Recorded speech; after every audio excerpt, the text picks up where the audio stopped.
Hi, we've built a new Canvas template to be used in your course this year. The module and page that this video is on is simply for your viewing and should not be published for students. As Canvas has updated features, there are things that you need to be aware of moving forward. Once you have implemented these new features and understand them, you can feel free to delete this module from your course. First, we all use the same template so that as students move between content areas, they know how to navigate Canvas and find items in the same locations, no matter which course they are in, and helps with ease of use. Remember, your Canvas course should be designed with your students in mind, as they are the ones navigating to assignments and resources. Let's take a look at this year's template. At the top of the page is a table, which can be edited to include your course or class name. Underneath this is a banner with a picture of a mountain. You can keep this banner or add your own. Next is a place where you can welcome students with text, and if you would like, write a brief message introducing your course. Finally, there are buttons that lead students to various pages within your course. Links is a new button this year and is a best practice that the ESOL department has been using. Within a table, they have linked to popular websites that we use at MPHS and also color-coded the name of the website. So if a student doesn't understand the name, you can also tell students to click on the green Pear Deck link. We've added a few websites already, but feel free to add others you regularly use in class. Other areas within Canvas can be accessed from the left side navigation. The links that are viewable to students include Home, down through Newsella. The remaining links are only available for teachers to view and deal more with the settings of the course. You'll notice some links, such as modules, can be accessed in more than one location. These are important links, and having them available in several locations allows students more accessibility. You'll also notice that the syllabus button has been removed and instead can be accessed from the left side navigation. Click on this link and then click the Edit button to copy and paste your syllabus onto this page. Then click Update Syllabus. Some links in the navigation appear to be hidden. These may include announcements, modules, assignments, quizzes, and conferences. These are turned on but will not appear for students until content has been added and published on these pages. Please do not change the left side navigation of this template without prior approval from your administrator. We realize some classes may need changes, but the goal is to keep courses as consistent looking as possible for students. If you also feel the need for additional buttons for your course, please contact me and I will be happy to design and add these buttons to your course. Okay, let's talk about editing the template. On the home page, click Edit. Take out the place marker text for your course and add in the name of your course. Next, if you want to replace the banner, the image size here is key. Canvas updated this and it makes your pictures look incredibly small. First, start by searching for a copyright-free image.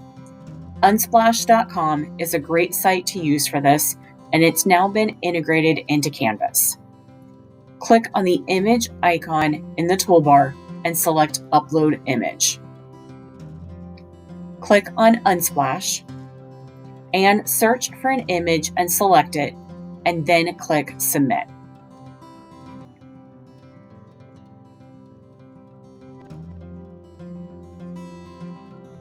Click on the image once added to the page and click on Options. I'll discuss more accessibility options in a minute, but for now, know that any image you add to Canvas will need to be deemed as either a decorative image or have alt text. I've marked this as a decorative image because it serves no purpose other than to be decorative. The buttons at the bottom of the homepage do include alt text. Set the size of the image to custom and change the sizing. The original image in the template is set to 1200 by 300 with a center alignment. You can also use the headers I have created previously and which are linked in the directions found underneath this video, or use pixabay.com or pexels.com to search for other copyright-free images to upload to the template. If searching on your own, I suggest adding the word banner to your search terms, as this will find images that are the appropriate size.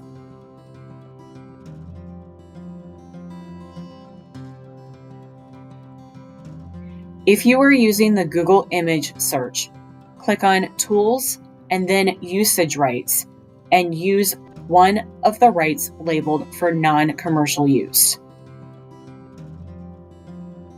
Finally, let's talk about accessibility and copyright. There are two big accessibility features in Canvas. The first is alt text on an image. Anytime you add an image, you will need to add alternative text that can be picked up by a screen reader or mark it as decorative. The second feature is Activate Read Speaker. On the bottom left corner on any Canvas page, you'll notice a box with a play button. Click this and a new toolbar appears. This will read aloud any text on the page. Simply click the play button to begin or highlight a specific section. Click the three lines to view other features such as enlarge text, page mask, which will show smaller portions of the page,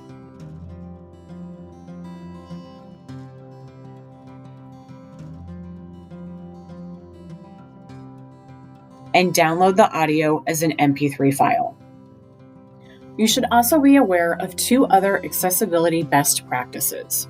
When adding a URL to your Canvas course, either use a button as seen on the homepage or typed text, which is then linked to the URL.